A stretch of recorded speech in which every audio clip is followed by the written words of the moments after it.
નમસ્કાર, જય ભારત। આ વિડીયો તમે જોયો તે વિડીયોની આખી માહિતી તમને ખબર જ હશે કે પાટણના ચાણસ્મામાં આવેલું જીલિયા ફાર્મ ને જ્યાં પોલીસ સામે 18 થી 19 યુવકો સામે થઈ ગયા હતા અને પછી પોલીસે ભાગવું પડ્યું હતું ને ત્યારબાદના બીજા દિવસે જેમ બિફોર આફ્ટર પોલીસ બનાવે છે તે રીતે એક આફ્ટર બનાવવામાં આવ્યું। ફાર્મ હાઉસ પર જ વામૈયા ગામનું જે ફાર્મ હાઉસ હતું ને ત્યાં તેમનું રિકન્સ્ટ્રક્શન કરવામાં આવ્યું। વધારે દેશી ભાષામાં કહું તો કે સરભરા કરવામાં આવી, સરઘસ કાઢવામાં આવ્યું, મોર બનાવવામાં આવ્યા, તેમને જે રીતે મારવામાં આવ્યા તેના વિડીયો ખૂબ વાયરલ થયા અને ત્યારબાદ ક્ષત્રિય સમાજના આગેવાનો જે છે તે હવે જાહેરમાં આવ્યા છે અને તેમણે પોલીસ તંત્ર પર જે છે તે રોષ કર્યો છે। રોષ આક્રોશ એટલે માટે કર્યો છે કે તેમને એવું લાગે છે કે અમારા સમાજના જે યુવકો છે ખાલી તેમને જ મારવામાં આવે છે અને બીજા જે લોકો છે તેમને પોલીસ છાવરી રહી છે અને તેની માટે આગેવાનો મળ્યા હતા। નવગણજી ઠાકોરથી લઈને અભિજીતસિંહ બારડ અને બીજા જે તમામ મોટા ઉત્તર ગુજરાતના ઠાકોર સમાજ ક્ષત્રિય સમાજના આગેવાનો છે તેઓ મળ્યા હતા અને તેમની હવે માંગણી છે કે 23 તારીખે અમે વામૈયા ગામે એક શક્તિ પ્રદર્શન કરીશું અને સાથે બીજી શું માંગ છે તે તેમણે જે વિડીયો જાહેર કર્યો છે તેમાં તમે આગળ સાંભળશો। સાથે અત્યારે જે લેટેસ્ટ માહિતી છે તે એ છે કે જ્યારે તમે આ વિડીયો સાંભળશો ત્યારે આગેવાનોનો જે આક્ષેપ હતો કે અમારા સમાજના જ 18 યુવકોને મારવામાં આવે છે, બીજા પક્ષને પોલીસ છાવરી રહી છે, તો પોલીસ હવે આ જે સ્ટેટ ઓફ રામાધણી નામનું જે ફાર્મ હાઉસ હતું તેના માલિક ઉપર પણ ગાડીઓ જે છે તે કસ્યો છે અને અત્યારે એ ફાર્મ હાઉસ પર તંત્ર પહોંચી ગયું છે બુલડોઝર લઈને। ભરપૂર કાર્યવાહી થઈ રહી છે। આ ફાર્મ હાઉસ જે છે તે હવે નેસ્ત નાબૂદ થવાનું છે। સાથે વધુ એક સવાલ એ પણ થાય છે કે આવી રીતે ઉત્તર ગુજરાતના જે એક પછી એક સમાજો પોતપોતાના નિયમો લાવીને આક્રોશ કરી રહી છે, શક્તિ પ્રદર્શન કરી રહી છે, તે કેટલું યોગ્ય છે?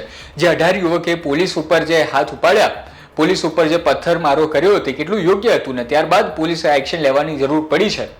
શું આવા તત્વોને સાચવવા માટે સમાજે આગળ આવવું જોઈએ? તે તમે અમને કોમેન્ટ કરીને જરૂર જણાવો।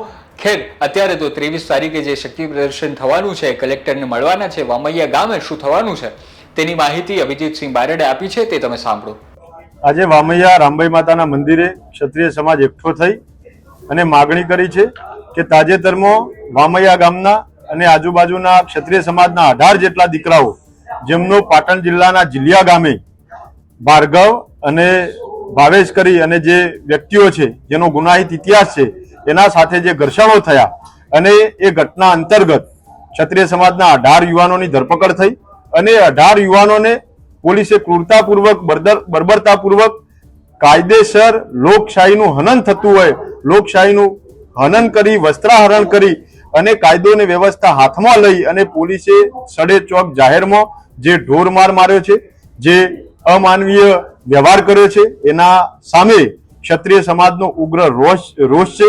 ક્ષત્રિય સમાજમાં રોષની લાગણી ભભૂકી ઉઠી છે ત્યારે ક્ષત્રિય સમાજ એક માગણી કરે છે કે પોલીસ તંત્રની અંદર જવાબદાર તમામ કર્મચારી, જિલ્લા પોલીસ અધિક્ષક શ્રી આ લોકોએ જે ભાવેશ અને ભાર્ગવ જાણે બહુ મોટા રાષ્ટ્રભક્ત હોય, બહુ મોટા દેશભક્ત હોય, વીઆઈપી હોય, સંત મહાત્મા ધર્માત્મા હોય, એમને રીઝવવા, એમને ખુશ કરવા, એમનું મહિમા મંડન કરવાના હેતુ અને આશયથી અમારા દીકરાઓને રિકન્સ્ટ્રક્શનના નામે વરઘોડો કાઢીને 18 દીકરાઓને એના ફાર્મ પર લઈ જઈ અને ત્યાં આગળ ઉઠ બેઠકો કરવાના જે દ્રશ્યો સર્જાયા અને આખા ગુજરાતે જે વિડીયોના માધ્યમથી જોયા એના થકી આજે ક્ષત્રિય સમાજમાં ખૂબ રોષ છે। એટલે તમામ પોલીસ કર્મચારી એ ચાહે એલઆરડી કોન્સ્ટેબલ હોય, એએસઆઈ હોય, પીએસઆઈ હોય કે એસપી શ્રી આ તમામ તત્કાલીપણે બરતરફ થાય, સસ્પેન્ડ થાય એવી ક્ષત્રિય સમાજની માંગ છે। આ માંગણી નહીં સ્વીકારાય તો સોમવારે અમે ફરીથી વામૈયા મુકામે ક્ષત્રિય સમાજ એકઠો થશે।